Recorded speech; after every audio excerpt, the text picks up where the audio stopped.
आज की सबसे बड़ी खबर सीधे आपकी रसोई और आपकी जेब से जुड़ी हुई है। क्या देश में गैस सिलेंडर पर संकट आने वाला है? क्या आपके घर में अगले महीने खाना बन पाएगा?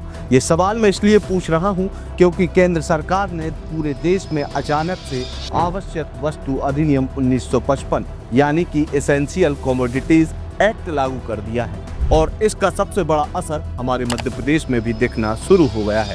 नमस्कार, मेरा नाम है अंकित, आप देख रहे हैं आयुध। भोपाल में कमर्शियल गैस सिलेंडरों की सप्लाई को लेकर सख्ती बरती जा रही है और घरेलू गैस की बुकिंग के नियम रातों रात बदल दिए गए हैं। आखिर हॉर्मूज की जंग से एमपी की रसोई का क्या लेना देना? अगले 4 मिनट में हम यही समझने की कोशिश करेंगे और इस पूरे गैस पॉलिटिक्स का सच क्या है ये भी आपको बताएंगे।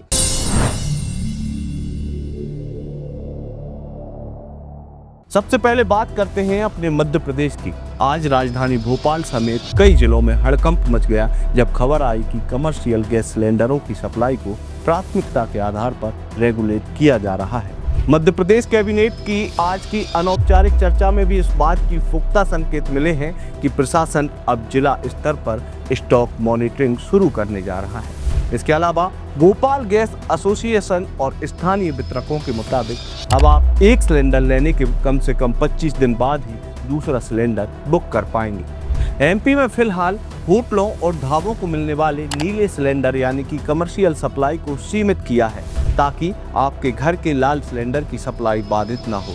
सिर्फ अस्पतालों और शिक्षण संस्थानों को ही इस रोक से फिलहाल छूट मिली है। मुख्यमंत्री कार्यालय से भी कलेक्टरों को ये निर्देश दिए गए हैं कि घरेलू सिलेंडरों का कमर्शियल इस्तेमाल करने वालों पर अब कठोर से कठोर कार्रवाई की जाए। अब आप सोच रहे होंगे कि सरकार ने ये 1955 वाला पुराना कानून अचानक से क्यों निकाला। इसकी वजह है भारत से हजारों मील दूर हॉर्मूज जल डमरू मध्य।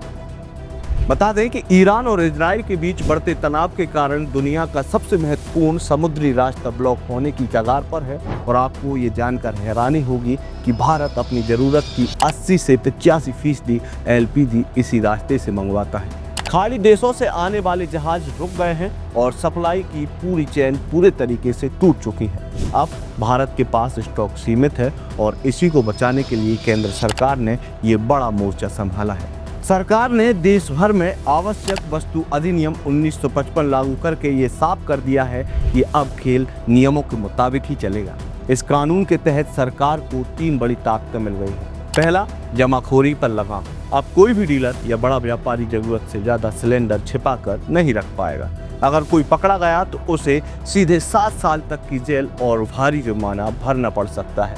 इसके अलावा दूसरा, प्रायोरिटी सेक्टर। सरकार ने साफ आदेश दिया है कि जो भी गैस बची है उसका इस्तेमाल पहले घरों के लिए होगा, न कि फैक्ट्रियों के लिए। और तीसरा और सबसे जरूरी, कीमत पर नियंत्रण। कंपनियां जब भी अंतर्राष्ट्रीय कीमतों का हवाला देकर अपनी मर्जी से दाम बढ़ा देती हैं, अब ऐसा नहीं होगा। अब कंपनियां अपनी मर्जी से दाम नहीं बढ़ा पाएंगी। तो अब बड़ा सवाल उठता है कि क्या आपको डरने की जरूरत है? तो इसका जवाब है बिल्कुल नहीं। सरकार ने ये कदम डर पैदा करने के लिए नहीं बल्कि पैनिक बाइंग को रोकने के लिए उठाया है।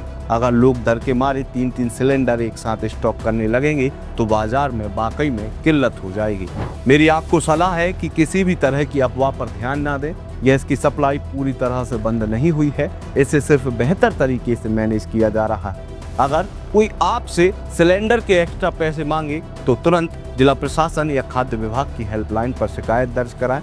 इसके अलावा मध्य प्रदेश की और इस गैस संकट से जुड़ी हर छोटी बड़ी अपडेट के लिए आप आयुध के साथ जुड़े रहिए। आयुध पर आपको सटीक और सरल तरीके से ये जानकारी दी जाएगी कि आखिरकार ये संकट कब खत्म होने वाला है और इसके लिए सरकार क्या बड़े कदम उठा रही है। तब तक के लिए आप हमारे साथ जुड़े रहिए, देखते रहिए आयुध। आपका बहुत बहुत धन्यवाद। लगातार जुड़े रहने के लिए आयुध को सब्सक्राइब जरूर करें।